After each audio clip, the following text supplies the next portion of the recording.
Apa dia? Okay. Dia macam ni. Bila satu orang main kat tempat, contoh. Dia main dia kata, tempat saya keliru, saya ada masalah, saya tengah keliru. Lepas tu kita kena tanya dia, are you still confused? You were confused. Atau awak sebelum ni confused? Atau awak masih dalam kekeliruan, confused?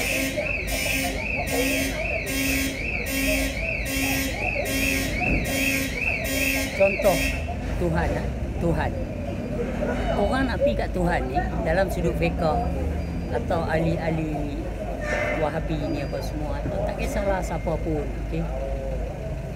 Depa ada kaedah-kaedah amal yang banyak, nak cari pahala, buat benda-benda amalan yang banyak.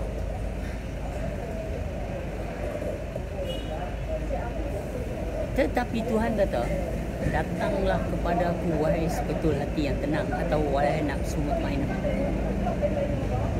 So, opposite tenang ni apa dia? Serabut bulu lah, serabut macam-macam, keliru. So, kita cerita pasal wakil Allah, wali Allah, Rasul Allah, Nabi-Nabi, Rahimullah, waristu anbiya, aristu billah, arifin billah ni. Tak kisahlah whatever can be called lah, faham? Orang-orang suci, awak nak hadap kat dia, awak nak jumpa dia, awak nak ada ilmu untuk dia keluarkan. Dia bukan saja-saja lagu Ustaz Fiqah ni, dah biasa di rumah dah, malam ni nak cerita buat apa, dah karang siap dah, ada tajuk pula dah, malam ni ceramah pasal apa. Mereka ni bukan macam tu. Mereka ni bila hang mai refleks soalan hang keluar, dia duduk kat soalan hang. Itu sebab guru-guru sufi dia kata, tanyalah, kalau tak tanya tak ada jawapan. Ada je hang pergi dia diam. Musim raya dah ke di Pulau Pinang? Yang tu dia tanya. Dia nak tarik hang ke belah luang. Pasal hang mai dengan kaedah luang, hang tak sedang pintu yang hang jumpa, orang yang hang jumpa tu adalah wakil yang menceritakan ilmu mengenal Allah.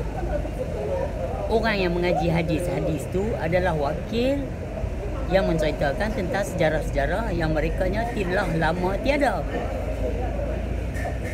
Jadi bila ada kesedaran ni, maka tak ada campur aduk dalam istilah pengajian. Bila kita sebut pengajian, pengajian ni terpecah pada dua keadaan. Satu, seperti kelaziman lah, pergi sekolah ada waktu, dan ada metod-metod cikgu ni masuk subjek ni, cikgu ni masuk subjek ni. Bunyi loceng, cikgu ni keluar. Bunyi loceng, anak murid keluar waktu rehat. Cikgu tak boleh kacau. Pengawas saya jaga mereka ni buat apa kat luar. Masuk kelas, ketua darjah take over. Lepas tu cikgu masuk. Itu semua ada sistem tu. Pengajian dia ada waktu, ada cuti, ada rehat. Tapi pengajian mengenal Allah. Guru saya biasa cakap 4 petang sampai ke 8 pagi. Guru saya biasa bercakap, kami pipi sampai-sampai 9 malam. Habis-habis dia kata dia nak pergi tandas, nak pergi buang air kecil. Saya kali tanya orang sebelah, pada tahun 86, pukul berapa kuliah start? 8 pagi tadi. Kami sampai 9 malam, 8 pagi tadi. Dia sustainly sembang dengan kasih dan sayang dia kepada anak-anak murid ramai seluruh Malaysia. Tata Jabatan Agama nak main kata sesat, 1 sen boleh tak ambil, kami mata kedarah lagi makan minum dia.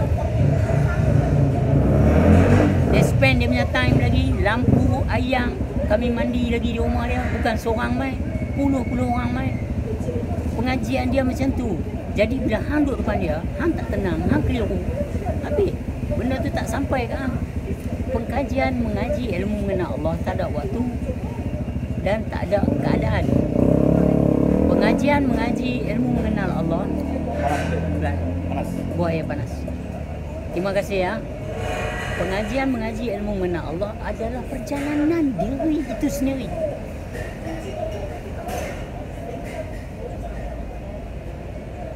Saya pergi Rembau. Pergi Rembau kena halau. Saya pergi Seremban, nekat lah pergi lah. Masya Allah, hari Ahad 100 biji buku jual. Polis pun ada ramai, tapi tak pakai pakaian anggota lah, dia buat pengakuan.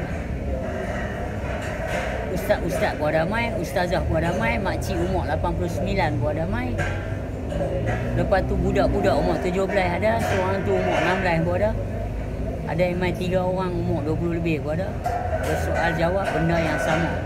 Ada orang main depan saya beritahu, saya tengok ustaz-ustaz fiqh, ustaz-ustaz wahabi ni, dia tak ada love. How do you? Saya kata ustaz-ustaz tu tak sedang. Tambah terus lebih lagi lah Muhammad tu. Kerja hang apa, hentam roni bid'ah, roni sesat. Itulah Dr. Mazhar apa semua. That is the method how they become famous. Dia cari ustaz-ustaz makrifah yang dahsyat-dahsyat, dia hentam. Padahal bila orang tanya mereka nak kenal Tuhan di mana? Akhirat esok. Padahal Tuhan kata buta di dunia, buta di sana, malah lebih sesat lagi. Surah 17 ayat 72. Okey, anak kata Tuhan ada atas aras. Okey. 1 campur 1 40. Betul kan? Setuju? Betul. Okey, jalan. Pasal apa anak nak marah aku yang aku setuju macam mana? Sedangkan kamu tidak bertanggungjawab ke atas siapa pun. Tuhan sebut dalam surah 6 ayat 52. Hampa ni buat kerja apa yang betul? Ramai orang stres kot di Malaysia. Bila makcik tu kata, makcik ni kakak anak 7 lelaki mati. Hidup kakak stres tak tahu nak apa. Tambah janda lagi lah. 4 ada tak?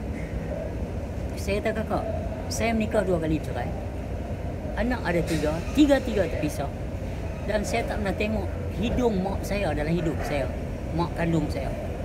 Saya kecil-kecil umur 16 hari terpisah. Dapat kat orang Melayu yang hidup susah.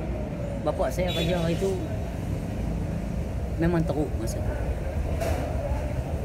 Anak dah ada 4 perempuan semua. Ambil saya belah je. Hidup saya jual kuih dari kecil. Lepas tu kahwin macam ni. Buat buku pun macam mana kena. Tengok nak berniaga macam ni pun kena halang. Nasib baiklah Seremban ni ada satu hamba Allah. Terima kasih abang. Terima kasih. Panas memang panas lah. Ya. Okey. Terima kasih bang. Lepas tu abang kakak nak minta saya cakap macam mana? Cerita hidup kakak bukan cerita saya. Setiap manusia ada stres. Tapi bila doktor kata you ada bipolar, doktor kata you ada anxiety, jangan ambil. That's what you said. Saya tak hari ni kakak nak pakai baju kurung. Esok kakak nak pakai kebaya kalau. Adakah kakak diri lain? Pakaian kakak tu lain. Tapi kakak tu kakak. Kenal diri yang datang tu tak ada pakaian. Nak balik esok pun tinggal lai kain tu dia bubuh. Tapi pada hakikat yang sebenarnya kita dibangkitkan di padang mahsyar esok ada pakaian kan? So hari ni kita nak cari nak mengenal bukan bab pakaian, bab diri yang nak pakai tu. Kehendak tu. Surah 81 ayat 29. So hari ni saya nak tanya kakak satu. What is your turning point? Almari pakaian ke? Atau orang tengok you pakai cantik? Make you feel so good. Dalam almari ku banyak pakaian. Bukan pakai semua. Atau pakaian yang aku pakai ni dipuji orang. What about yourself? Which is tak dekat sesuatu pun. Yang bagaimana awak datang. So apa tujuan lepas cakap? Pakaian pada perasaan awak pula. Pakaian pada mental awak pula. Pasal apa pakai pakaian yang stres? Yang begitu buruk dekat diri dalam awak. Kenapa pakai pakaian yang begitu menjijikkan, kotor pada pakaian dalaman awak? So buang pakaian tu, salin pakaian lain. Hak dalam ni. Kalau kata semayang tak pernah khusyuk, carilah. Khusyuk tu apa dia? Khusyuk tu adalah mengingat tiada lain melainkan Allah Azza wa Jalla. Tuhan yang menggerakkan dan yang mendiamkan. Tapi macam mana awak nak solat kalau awak tak mengenal Tuhan? Macam mana awak kata awak nak mengaji? Orang yang mengaji ni adalah proses ilmu. Kita cakap saya kenal. Cikgu yang duk mengajar tu hanya ingat tak ada masalah. Yang duk mengajar nama itu. Ada cikgu yang baru cerai, ada yang cikgu ada masalah. Kahwin dengan silap orang, sama juga dia kena. Tapi nak kena ajak murid. Apa yang murid nak? Dia akan tukar pakaian perasaan dia. Dia ajak cikgu, anak murid tengok cikgu ni sedih ya, macam berlepas menangis. Tapi dia keluar lah. Okey, muka surat ni apa semua. Dia tukar pakaian dia. So kita kena selalu tukar pakaian dalam kita. Mai pakaian kesedihan dia tukar, bagi ceria. San, itu sebab main badminton semua ceria malam tu. Padahal dia tak kenal Sam. Saya tersentuh hati saya. Asal dia bodoh. Dia bagi bola tinggi, suruh smash lah apa semua. Kita kena sambut keceriaan tu. Tapi kalau pakaian kesedihan, orang buat lawak pun kita tak tahu. Hari ni kita nak cakap benda lain pula. Hidup. Kehidupan ni, bila dia hidup baru ada kehidupan. Kehidupan ada situasi. Tak best, sukses, senang, sakit, sihat. Dan benda ni non-permanent, tak kekal. Yang kekal tu yang hidup. Kehidupan ni tak kekal. Hari ni kita duduk meja ni, mungkin esok kita duduk meja lain. Tapi kita nak makan. So kita kena kenal yang hidup tu, yang tak peduli bab kehidupan. Dia kerja dia mengingati Allah semata-mata. Kerja dia berkasih dengan Allah. Tidak, Allah tak berselawat ke atas Muhammad. Dia nak cakap pasal Nur Muhammad, bukan benda yang boleh di-check up, bukan benda yang boleh diproses. Kalau proses masih ilmu. Kalau you nampak cahaya, kalau cahaya tu ada kegelapan, tak ada. Kegelapan tak ada. Hang tak meraba-raba dan hang tak meneka-neka, hang tak bersangka-sangka. Surah 7 ayat 7. Sesungguhnya Allah itu nyata. Sesungguhnya kami sekali-kali tidak khair. Kalau ada cahaya, kalau Nur Muhammad, tak ada apa nak sembang. Nur Muhammad bukan benda yang boleh disembang. Benda yang harus dikenal dan disedar. Mengenal Allah bukan benda yang boleh diproses. You nampak atau you tak nampak, takluk dia besar.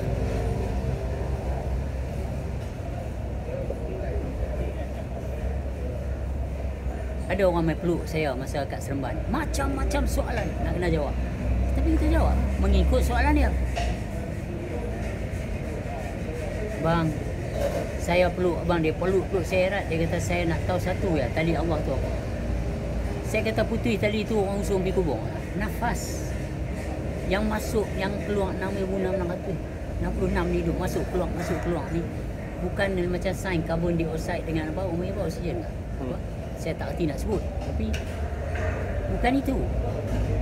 Ada puji-pujian dia. Kalau kena tahu khadim dan muhadas ni ada beza dia. Ada orang sebut muhadas dulu baru khadim. Tak mengaji, tak tahulah. Itu saja. Saya tanya Dr. Mazhar, hang mengaji mengenal Allah tak? Dia tak jawab. Dia tengok muka saya lagu tu. Dia tanya saya pula, awak mengaji ni dapat daripada siapa? Dia ingat ni apa? Tu saya kata, ni yang tu serut ni lah, aku dah mengaji dengan arwah ayah aku apa semua lah. Hang duk cakap pasal vaksin ni apa semua, Pak Ang jadi merekod pasal vaksin. Lepas tu hang pegang Yasin pula baca. Ha? Hang baca Yasin tu hang cerita aja. Pak Ang duk terlantak tu dengar cerita. Sebelum ni pun dia dah baca Yasin lah. Oh, Pak Ang tak bisa baca Yasin lah. What got to do with your voice? Allah Ta'ala berserta pun. Tak berhuruf dan tak bersuara, itu takluk dia. Habis baca Yasin, Pak Ang nak ikut gitu. Buat malu kat orang kan. Hang mufti. Pak Ang tu amalan dia lah yang akan selamatkan dia. Bukan baca Yasin lah. Hang baca terjemahan Yasin tu, cerita saja. Wa sawa'un 'alaihim anzartahum am lam tunzirhum la yu'minun. Hang nak cakap kat Pak Ang tengah sakit ayat tu. What got to do? Kalau baca Qul tu ada nampak juga. Hang nak protes satu benda yang sendiri tak tahu. Bila Pak Ang dalam keadaan tu, hang pegang baca pula. Oh, dia bagi tazkirah bukan talqin. What? Ini sebab saya kata, jangan campur aduk. Kami tak pernah kacau apa pun selama ni. 10 tahun lepas cakap, tak pernah kacau ustaz mana pun. Mereka yang nak jadi famous hentam lepas. You see or not? This is only way. Sedangkan ramai orang stres pergi masjid nak dengar ceramah, bertibai duit. Orang dah hidup hard life, hampa tak tahu main duduk dengar apa, bertibai orang. Macam tu cara hampa mengajar. Sedangkan guru makrifah, hampa pergi serbu, Jakim pergi serbu, itulah apa semua pergi serbu rumah. Hampa buat tahana kat guru-guru macam ni. Sedangkan orang stres ramai.